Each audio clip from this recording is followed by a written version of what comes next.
Le Congo, c'est notre héritage. Et ça m'a belé un pessimiste.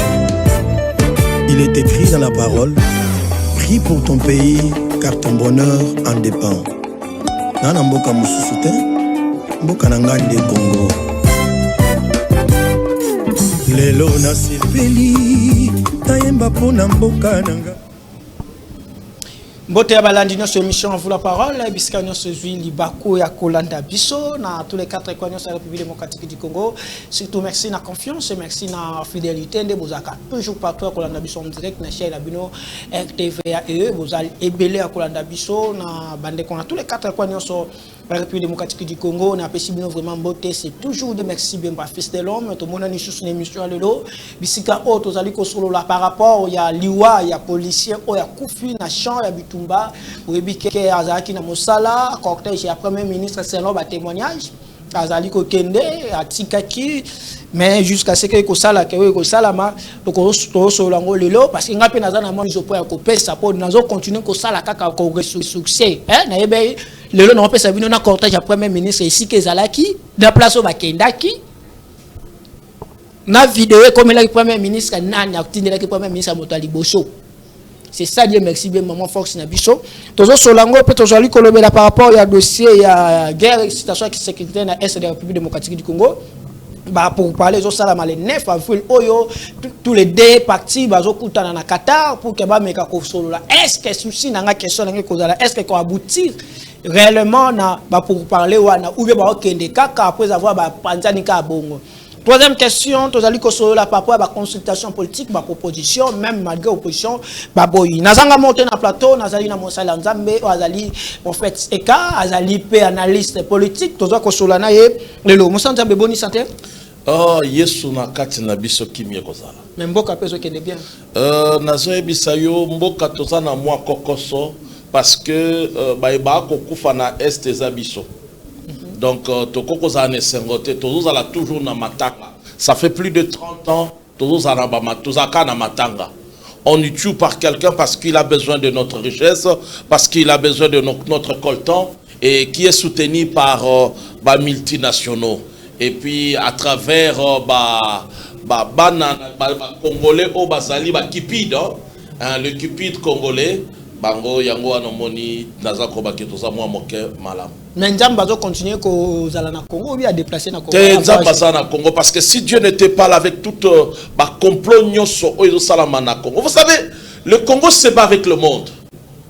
La guerre de l'Est, le Congo est en train de s'affronter avec le monde.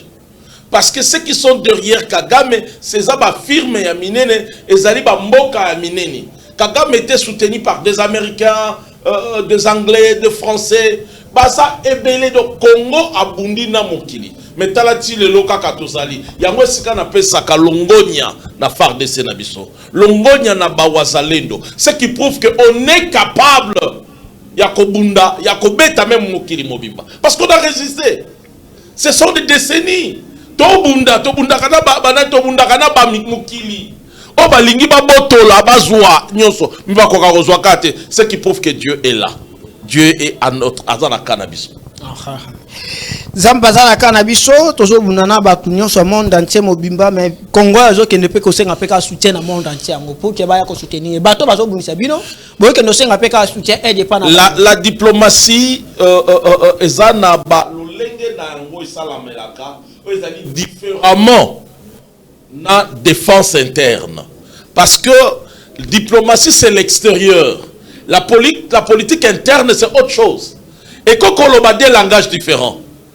Mais or, c'est le même pays. La diplomatie, qu'on ne peut pas endormir Pébino. En même temps, en dessous de carte, on les voit avec M23 à Kagame. Non, t'observer. C'est le fait. C'est le fait.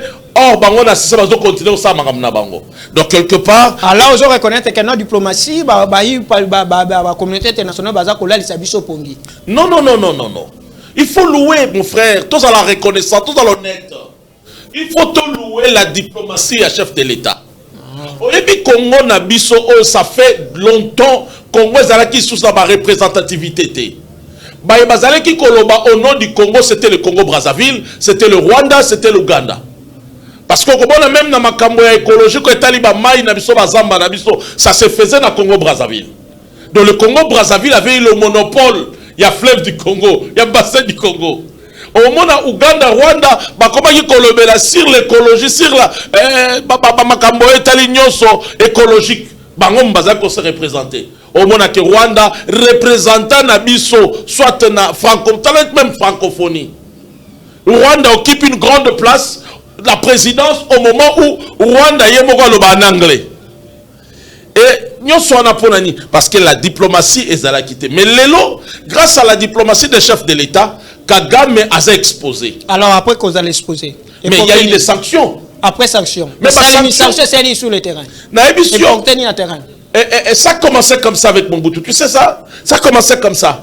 Ça commençait avec des sanctions. À la fin de compte, Mobutu était parti. Également aussi, plus qu'il y a des sanctions, cela veut dire sur le plan international, ils ont compris Nani azali fautif, Nani azali ndoki. Parce que même Bango Mbako utilisé, Basala Kango na Moïbi. Mais lorsque comme il exposé, il n'y a plus moyen de Kobomba Yango. Donc ils seront obligés de lâcher.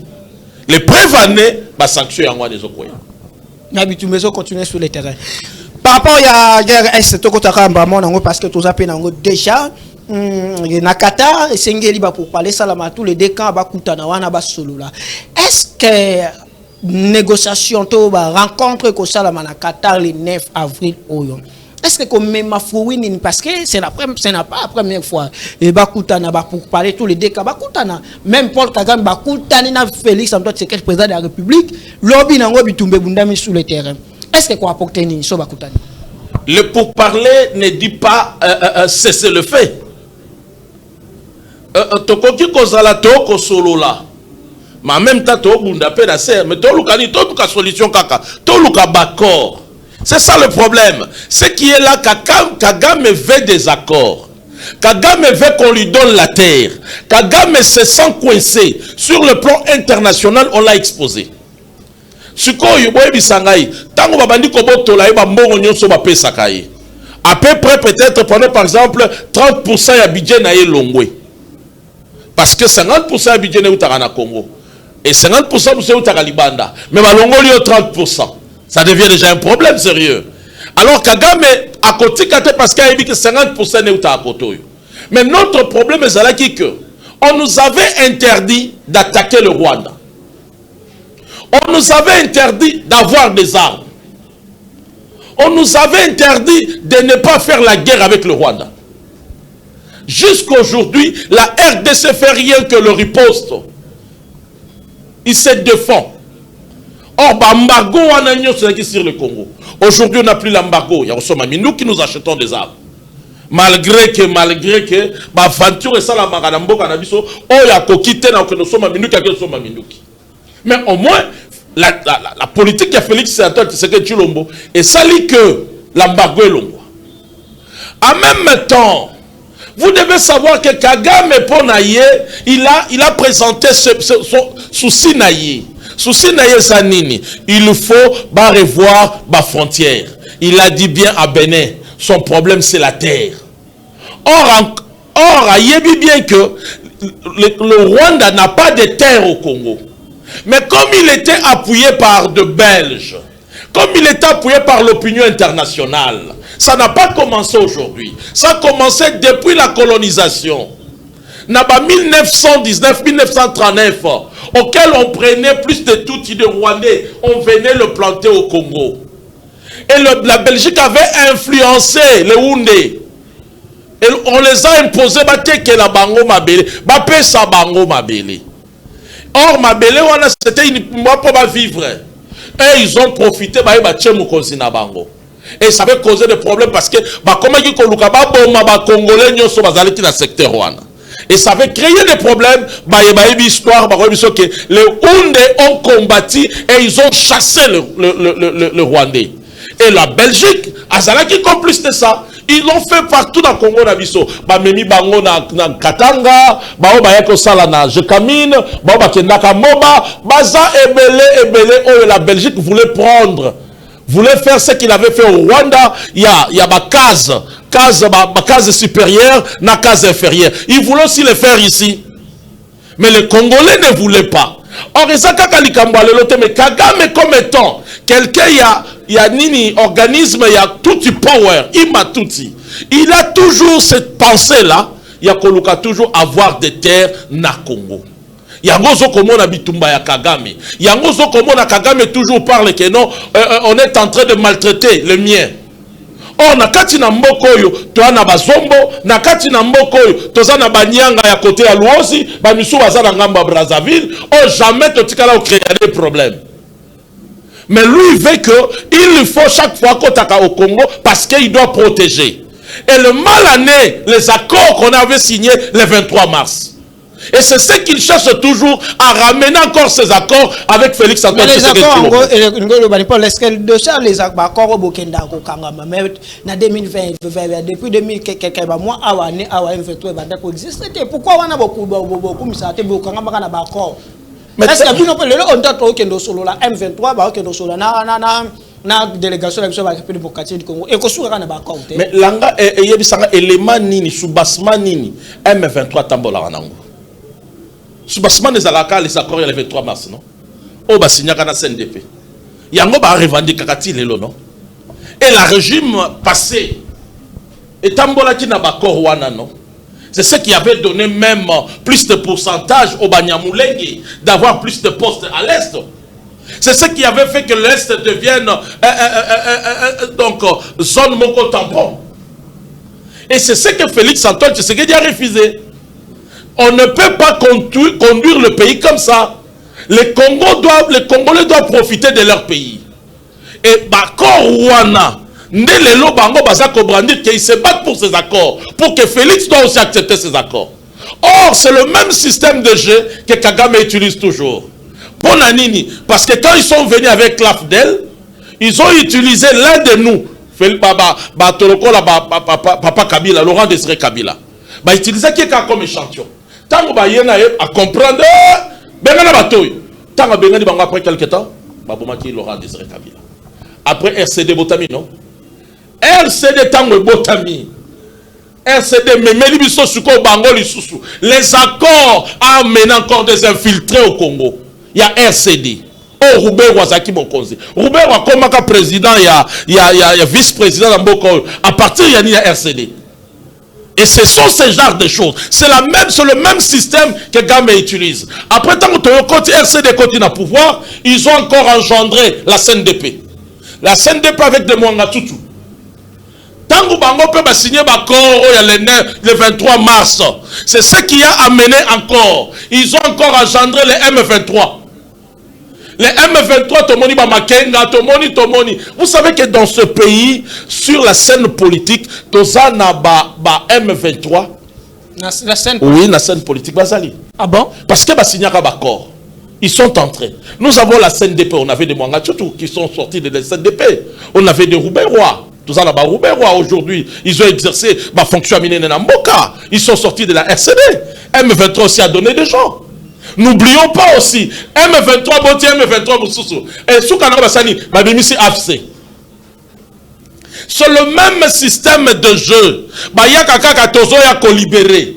Depuis Bayaka Kaka libéré, mais on se rend compte que c'est le Rwanda qui prend la domination.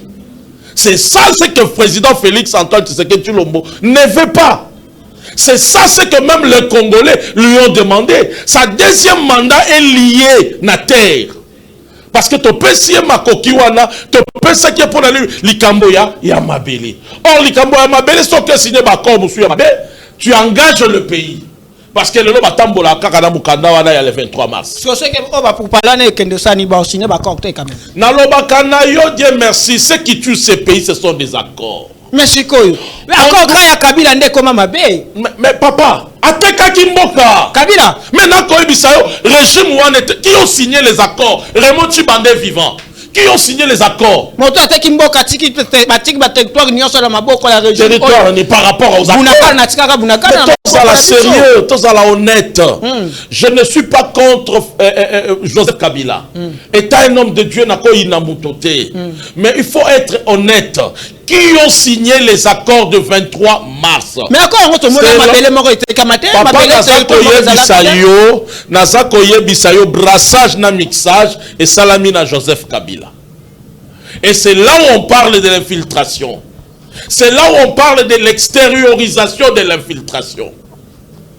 Parce que Makambo Tobi Kalelo, vous pouvez vous imaginer, Basoda Bazu Batiki Nabao Minduki, Bakie Nabao. Pourquoi? Parce qu'ils se sentent que Bazo tirer révérence Nabango na Rwanda. Dans ce pays, nous avons des politiciens qui ont tissé leur pouvoir na Rwanda. Nous avons des autorités militaires qui ont tissé leur pouvoir na Rwanda. Vous vous attendez à quoi? Et c'est pour cela, ils aiment toujours qu'il y ait le renouvellement des accords. Parce que cela va leur permettre de renouveler les infiltrés. Objectif Yangoana, il faut renouveler les infiltrés. Kagama Uteke Lobanine, alors zone d'influence naïe. Et ça est. Général Nabango Lobanine, biso avato bunda na Rwanda, torobando bunda d'abord na Congo. Parce qu'il sait que Kagama a créé un système que, comme a imposé qui police naïe, a imposé armée naïe, il a fait que à chaque fois que vous voulez combattre Rwanda, vous commencez d'abord à combattre Rwanda na Mboka ya Congo. Les autres Yango. Il y a eu d'autres politiciens qui sont allés aux États-Unis, qui sont allés en Suisse pour défendre Kagame, pour innocenter Kagame sur ma mère Salamana Est. Alors qu'est-ce que tu veux? Tu me diras quoi, mon frère? Au moment où le Congo se bat avec Kagame, au moment où le monde donne des sanctions à Kagame, il y a d'autres politiciens qui vont ailleurs à l'étranger pour défendre que non, ce n'est pas Kagame, c'est nous-mêmes. Félix ne travaille pas bien. Non, ce n'est pas Kagame. Est-ce que Félix est? C'est par là les gens doivent comprendre. Bah, Congolais, to sosola, to longana ba culte de personnalité. Lorsqu'on se garde, on est derrière de toutes les personnalités. Au lieu de voir le problème en face, mingi na ba politicien na biso ba ko tirer pouvoir na bango na Rwanda. Yango moni à chaque fois na senga kaba mokonzi ya mboka pesa biso classe politique ya sika. Réformer le système éducatif na biso. Pour tous ba patriote ya solo. Patriote à solo. Et ça, je vous dis, je vous informe qu'il y a des politiciens congolais qui défendent que non, ce n'est pas Kagame et c'est le Félix. Mais or, on ne voit jamais Félix en train de permettre Babo Mabande Kone à l'Est. Mais on les voit en train de marcher de gauche à droite pour brandir comment le Congo est dérangé. Yangon de Konanga, Kagame veut toujours des accords. Et on ne refuse pas lorsqu'il y a des conflits. Et c'est toujours pour parler. Et c'est pour parler, c'est pour toujours aboutir à la solution moko. Mais na senga keloko moko, ba kor yango ezalaka, ba tombolaka yango, toye baka. Qu'est-ce que, parce que Kagame Loba na Bénin, il veut qu'on revoie. Va revenir encore dans la conférence de Berlin. Qu'on fasse le Berlin 2. Pour n'ani batala ba frontière. Ils disent que non. Partis à Bissau à Est et Bango, qui sont de mensonges. Or, le Rwanda a été colonie allemande depuis 1700. Avant l'État indépendant belge à Congo. Ce qu'on a dit, c'est que l'Allemand a mis sauté à Congo. Parce qu'avant, il y a Bango, Allemand. Bango déjà, qui colonie allemande, dans 1700. La frontière rwandaise est déjà. Matondomiki. Tobetana biso dossier ya Congolais foyer ba lisolo na ye. Congolais foyer ba histoire na ye. Ça va aider aussi que toye ba kotbate la mboka na biso. Tobeta lisolo ya dossier ya liwa ya policier o ya kufaki na musala na yenga zuru bango kufulo ko la papa we na scène. Ça veut dire à plein service, Yoana, fiston et Butumba vraiment félicitations à Musala Kitoko. Il faut vraiment faire battre l'autre drapeau. Moi, quand tu fais battre l'autre 3 drapeaux, parce qu'aux héros, malgré le Premier ministre, aux omniscients, quand on voit la vidéo, malgré selon la source d'information, il semblerait vidéo est allée faux au bâtiment dans les réseaux sociaux. Parce que cortège, il y a Premier ministre, il y a un service à sécurité, il y a un casque, il y a un chapeau, il y a un unité. et to yebi ke ba service ya sécurité o bazo tambola na ba kondi bazaka mingi na bateni ya noir mais wana policier motard na kat pe vidéo wana boko landa vidéo wana botika lo mona image ya major mawata la tipete major la azate zaka ba capitaine ba lieutenant tout lectine yozo sa na komona vidéo wana na liwa ya policier et certaines personnes balobi ke il faut premier ministre a démissionner ba lié liwa ya policier wana na premier ministre il faut démissionner. Lectine noizani analyse noizani n'oubliez pas que l'armée numérique est là. Kagame Zako utilisé. N'oubliez pas ça. Ah bon? Ah oui, les lots il y a eu des journalistes corrompus et Bélo Bapé Sakabarombo on a M23. C'est qu'on ne le savait pas. Et on a découvert aussi que non, armée numérique à travers TikTok, il y a des gens qu'on donne de l'argent pour déranger le cerveau des Congolais. C'est ce que je demandais aussi même à la ministre de l'Information au gouvernement. Vous devez aussi utiliser la même méthode que l'adversaire. Dans l'université, on nous dit ceci. On combat les bruits par le bruit. Le feu par le feu. Tu fais des bruits, je te fais aussi des bruits. C'est ce que nous, on a vécu à l'université. Donc, l'image là d'abord, de moi. Ça, c'est l'opinion. Image oui, ça peut être vrai dans Makamu Mususu. Mais ce n'est pas vrai. Le problème, il y a des konabiso kabeya ya Koufi. Mais ça fait très mal de voir que quelqu'un qui fait son travail, mais policier. Ça m'étonne. On pouvait dire que c'était des civils, peut-être parce que le comment policier, comment conflit dans la police, civil. Mais ce n'est pas des civils. Ce sont que des policiers, des agents qui ont pris leurs frères, c'est là où ça me fait mal. Totalement, noté que c'était le cortège de Mama Soumouina. Namboka oyo le mal ezali nini. Ezali na baye oyo basengeli bato samibeko, na baye oyo basengeli bato samibeko te. C'est comme si nous vivons dans un pays où il y a d'autres personnes qui sont au-dessus de la loi, où d'autres personnes sont en dessous de la loi, ils sont obligés de subir. C'est ça le mal. Totalement nous cortège, totalement nous bango moko ba policier. Baebi pasi ya police, baebi pasi ya kotele mananzela, baebi pasi ya kozala piqué. Mais besoin de konabino bobeta tibo bino pe bande konaye. C'est ce qui est étonnant. Bo kabwani wana, bondoki wana, bonyama wana, pourquoi ça? C'est ce qui fait mal. Et puis de deux, tous on rappelle quand même bon, maman, oui, parce que c'était le cortège à maman. Ngana ebike mokonzi mboka bazwaka loi moko na mboko yo. Balobi kaka mokonzi mboka nde mutu akozwa sens unique. Bato nyonso esengeli batosa mibeko ya nzela. Mais boni mama na biso oyo azali mama azwaki nzela mosusu. On ne sait pas l'importance. C'est là l'information qui na réunion qui na caméra devant ya premier ministre réunion institution wana ba vidéo c'est là l'information commune biso ba ndeko ke les rencontres wana nde. Il n'a pas été papa. Ba service peut dégager la route. Maman mokonzi akotambola lokola batonyon sauté. Parcours na ye ezalaka déjà préparé. Quand même, toi, batoyo, to fani na mokote, to sape na ba papa, to yebi pe ba généraux, to sape na bandeko, to fandi pe to komona nenge ba organisaka. On ne refuse pas. Na yebi ke na mboko yo moto moko pe ba kangaka ye parce que soldat na bomaka bato. Doli makambo. Oui. Afani na ndako me soldat na ye asali makambo na papa, ba doli a 6 ans. Yango peut-être que la maman ministre. Est-ce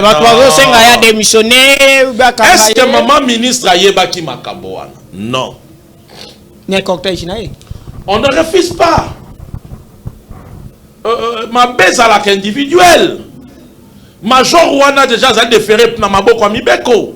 Basambi sa yeba yeba. Yenda mutu akola ki sabi soso ki maman mutatinda ki bakanga policier wana babeta babo. Je ne pense pas na kotala bolingo yo mama soumi na zana yango. Kotala d'abord bo mama na ye.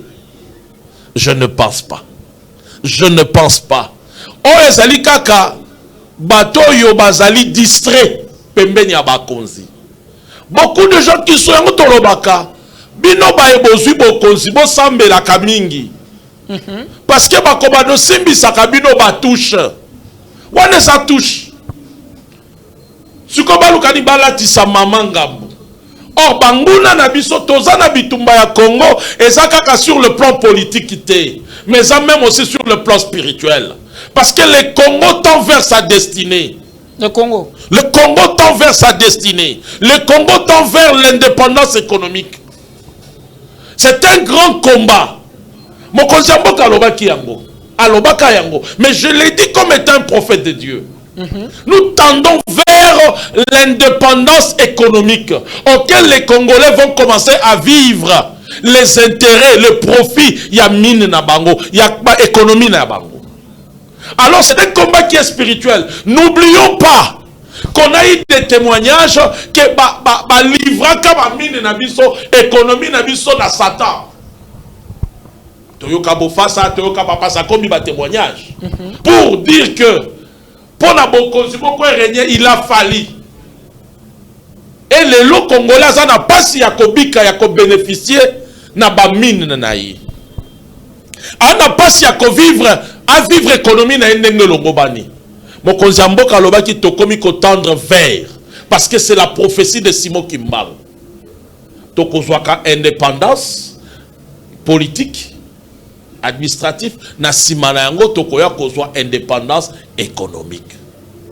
Lelo, moi Dieu me convainc et il me met à cœur. Na yebisa ba Congolais, nous tendons vers l'économie, vers la destinée économique qui a Congo, l'indépendance économique qui a Congo. Yango nous devons savoir qu'il y a beaucoup bitumbe ko salebele parce que notre économie est na maboko ba paya. Bamini na biso za na maboko ba paya. Même atta commerce na biso za na maboko ba paya. Commerce na biso. Mais na ko yebisa yo, yebisa ngai banki nini bozaka na ngwa ya ba congolais ate. Bongo pendant ce temps union sacrée ba sala ta banki monte bolobeka que régime passé. Est-ce qu'il faut ka union sacrée sala? Mais bango ne mutu bazo jurer. Non. Le Congo appartient à tout le monde. Ah. Oui. Les commis Congo doivent appartenir à biso. Mais pourquoi est-ce que ba yebisa yo que Congo sala ka ya bato union sacrée? Ngana lobaka ke bango ba comprendre na bango vision moko zamboka. Oh, betsa batu libako. Oh. Union sacrée. Naza koyebiso que l'union sacrée n'a pas rencontré la vision de chef de l'État. Oui. Président Mouana ba. Nazo yebiso ba kendo be koluka ba pouvoir na ba poste na bango esili. Ba yebisa biso qu'est-ce qu'ils nous ont donné? Qu'est-ce qu'ils ont apporté? Mais ba koyebisa qui va faire ça mon candidat donc mboka pouvoir. Caméra bango na caméra zaki ministre économique, moko ba union sacrée akende koluka masangu. Et bah on te s'injurier le Congo. Oh, bazo luka po bana batu ba congolais ba liat. Bande konanga congolais bozolanda ngai totanga na bino ba kelasi l'école primaire baloba mboko ekokufa nzala te c'est les Zaïre. Pour être lorsqu'il pleut au nord ba ko moissonner na sud. Lorsqu'il pleut au sud ba ko moissonner na nord. C'est ce qui fait même la force il y a barrage na biso ya chute na biso. Théorie. Mais nos frères c'est pas de la théorie, c'est de la réalité. Le Congo n'a pas de la sécheresse. Le Congo dépasse la terre de l'Afrique du Sud. Le Congo dépasse la Zambie, le Zimbabwe et la Tanzanie. Masangu na balona na Masangu ba ke no somba wapi? Ba ke no somba wapi? Na Tanzanie. Tanzanie c'est la terre désertique. L'Afrique du Sud n'a pas de eau douce. Ce sont des pays que je fréquentais. Tous à la connaître d'autres choses. Et ça, motema mabe. Ah, motema mabe. Et le chef doit tenir compte de cela. Ah oui. Le chef doit tenir compte de cela. Et puis, on a comme on a multinationaux, batoni awa. Bazako lukate développement à Congo. Yebi sangai mundele ninyo aya na capitale awa, aya na mbongo basala bilanga bunene. Bino mo bosali bilanga bunene Congo. Bo bino mo na ba Congolais bosali bukanga lonzo exuki wapi. Bino mo ba Congolais bosali bosali kanya makase so ba Congolais bazolona kuna to evite soki masango ngo eza na capacité ya kolesa ba Congolais nyonso. So bo ba mo balona ni bino mo so bo bandati. Nazo yebisa yo développement ya mboka, il y a ce qu'on appelle le secteur privé et le secteur public. Oh, ils ont l'État. Mais tant là, opérateurs économiques, nyonso bayaka les investisseurs. Boy la kisanga esika basi bayana makanisike bache la biso soso awa. Bache la biso babandako tozana mbisi baboko la mbisi awa bazate. Parce qu'ils veulent toujours que le Congo dépende d'eux. Au Comona bazoli kabakanga biso toujours en otage, en esclavagisme, parce qu'ils veulent toujours que le Congo dépende de Thomson qui vient de Namibie, le Pondou dépend de Tilapia qui vient de Chine. Mais or au Congo, il y a de l'eau douce, tozana bambisi, tozana koki kobokola, bakosala ba maziba ya minene. Nous avons des terres que Zambie n'a pas. Nous avons des terres que la Tanzanie n'a pas. Nous avons des terres que l'Afrique du Sud n'a pas.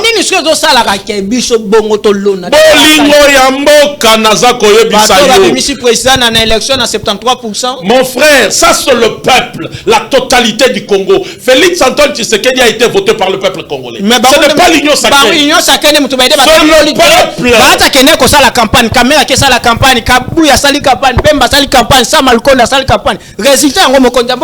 Résultat n'ango, totuna pourquoi il y a la guerre.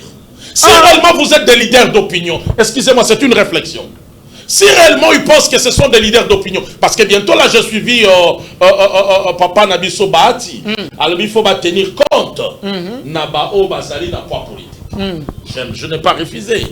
Mais si réellement ils ont apporté, si réellement ils ont des poids politiques qu'ils sont en train de dire, si réellement ce sont des leaders d'opinion, quel est le message? Est-ce que pourquoi il y a le shit de Goma? Pourquoi il y a shit qui a Bukavu? Bah leader d'opinion côté kuna, bon salinini. Parce qu'un leader d'opinion a moto à Lobaka, peuple a salinini à Yoki, peuple a exécuté.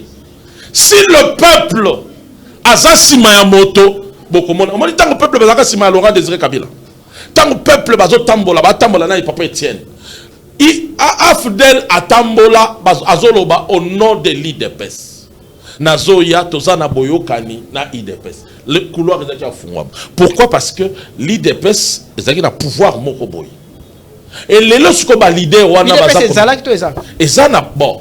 Les lots ya là c'est un autre problème. Il y a beaucoup de problèmes parce que aujourd'hui c'est comme si on veut traiter des problèmes de frustration. Moi, je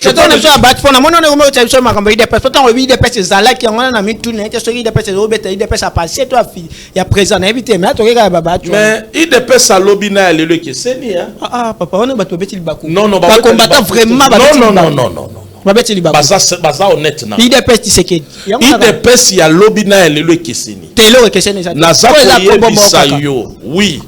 Il y a des choses au bango moko bakoki kolo. Ils analysent. Na fingi mutute et sa vérité. Un homme de Dieu doit dire la vérité. L'IDPS est l'élu comme il a des secrétaires généraux. Botikala comme on a wapi. De vivant papa Etienne. Non, on a des secrétaires généraux. Je ne pense pas. Or l'IDPS doit réfléchir sur le demain. L'IDPS a l'héritage. Il y a Sphinx. Il faut bala qui s'ayango mokili. Le peuple d'abord. Je ne refuse pas. Est-ce que l'IDPS se retrouve dans son pouvoir? Point d'interrogation. Et ça point d'interrogation. Et ça point d'interrogation. Mais président Moutaza, non. Bazali majorité.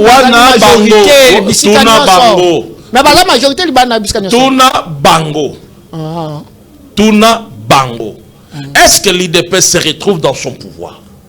Est-ce que la vision de l'IDPS est exécutée, est exercée sur le terrain? Wana, point d'interrogation. Nakota na débat wana te parce que les alliés débat interne et à ma partie politique. Mais je te dis, bayo baza komibenga ba leader d'opinion. Moi je te dis, l'union sacrée n'a pas rencontré la vraie vision du chef. Parce que si réellement vous êtes liés, vous êtes tout autour de quelqu'un, vous êtes d'accord avec quelqu'un, cela veut dire vous devez extérioriser la pensée de cet homme. Parce que vous l'avez accepté. Mais si aujourd'hui, cela veut dire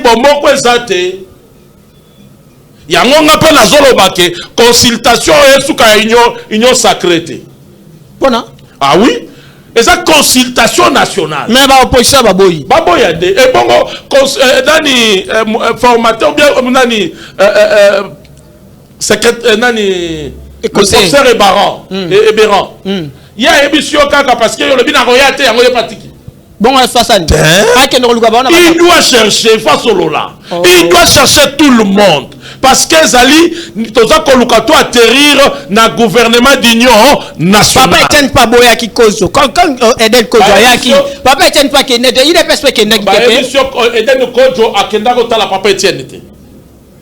Il s'est sauvé. Mais il a présenté son vouloir que non. S'il y a ça, Nagoya. Mais il dépêche boya qui n'a pas. Papa, il dépêche sa boya qui a présenté qui va raison naïe. Mais bon, on peut passer la raison. Quand il a influencé le professeur Révérend, Naba Biloko Ezayangote. Je demande au professeur, je sais que c'est un homme très intelligent. Qu'il essaye de consulter tout le monde. Alandate biloba loba ya balabala. Ce qui tue ce pays yangoana, ba pire petit, ba pire master.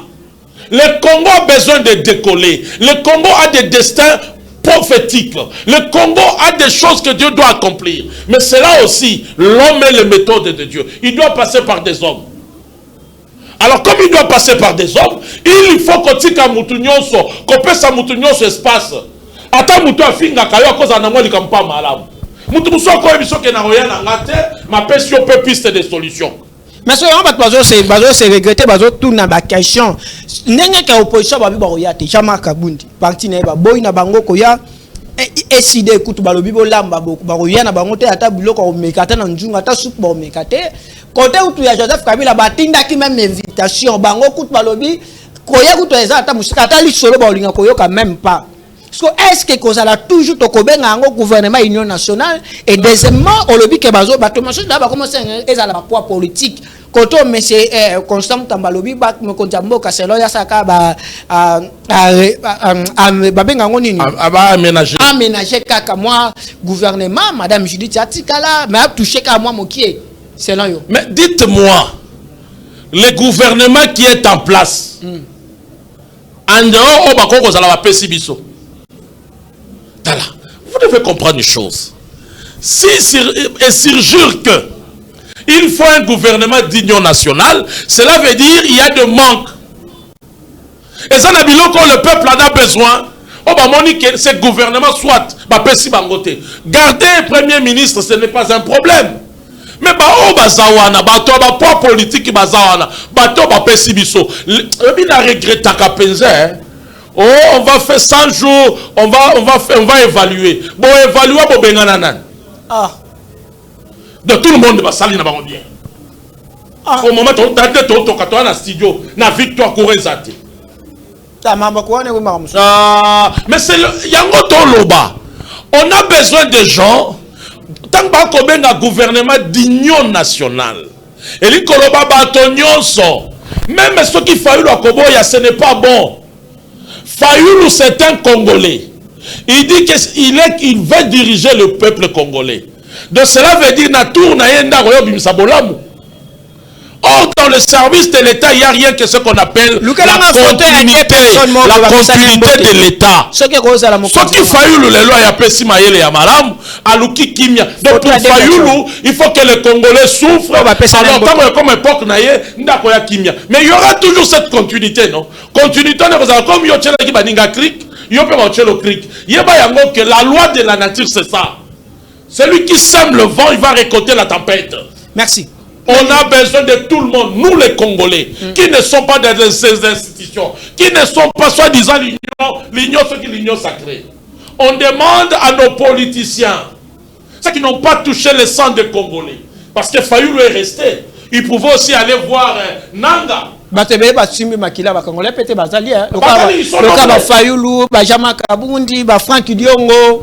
mal chez nous, c'est quoi? L'opposition se met dans le casquette des ennemis. Or, c'est la politique et ça rôle. Mais il dépêche non, il dépêche la part. Kabila Rwandais. Kabila Saliboy, tu es Kabila. Mais je peux dire ça, ça peut être vrai parce que président Jean-Pierre Mbemba ou tu confirmes.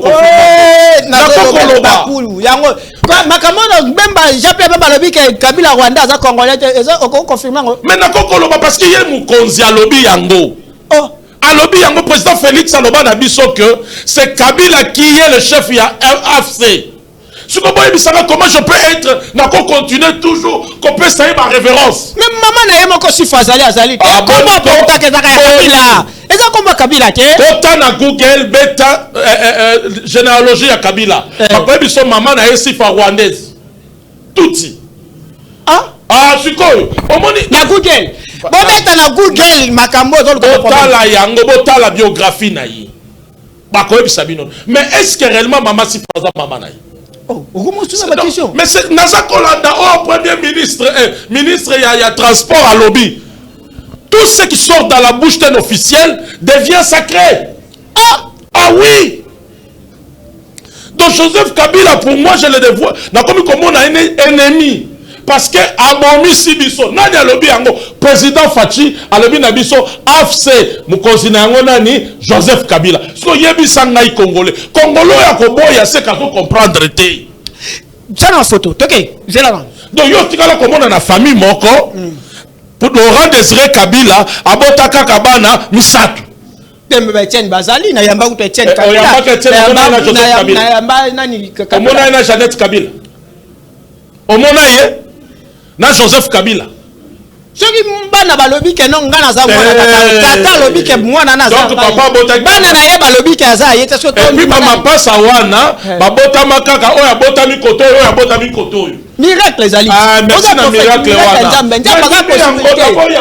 Mais ngai na yoki o mokonzi mboka lobi. Parce que ça devient officiel. Ça devient officiel. Zela prophète, t'as une photo là. T'es non. On met une photo. Mais na mona vient Nabisona ni Franck Diongo. Raté. Oh. Na tout une photo. Raté sur le plan politique. Raté sur le plan politique. Oui. Na Kolobano donc vraiment un monsieur très instable. C'est un vieux que j'admirais. Parce que c'était le gardien. Il se disait lui-même. Azali papa qui a Félix. Il se disait que non, papa Etienne, Yaya Naye, papa Naye, il lui a donné des grands secrets. Or, le vieux devrait maintenir ses flambeaux.